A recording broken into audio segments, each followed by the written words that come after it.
Jesus is saying, you and I, naturally, we're born into the world that causes us to become overcommitted and even overzealous about your life agenda. Right now, we live in a society that is dominated by what you want, what you personally should be in pursuit of.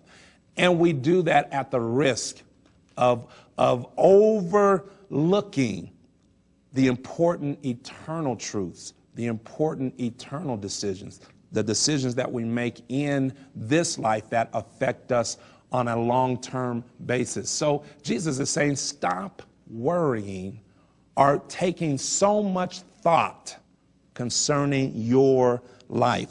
Your life is not what's most important. Your life should not be the center of your focus. It should not be the center of your attention. We need to focus on what God has given us as an eternal, long-lasting life commitment.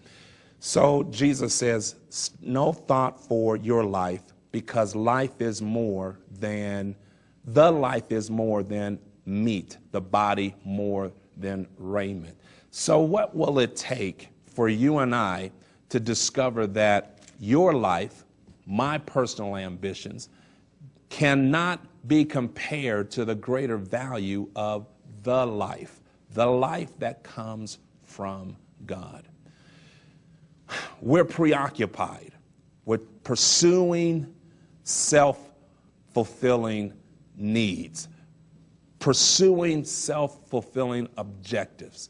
And God is saying, but the life that I have planned for you, the life that I have made available for every person who calls upon the name of the Lord, every one of us that believes that God has saved us, that God has salvaged us from this life, from this world.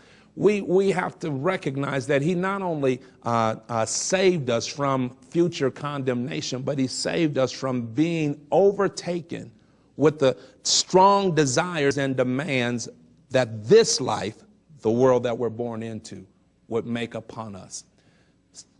So as believers, the distinction between us and those who have not recognized God as their Father, that don't recognize the eternal truth, that have not yet discovered where real life comes from, the distinction between the believer and the non-believer can really be clearly described in what we are pursuing.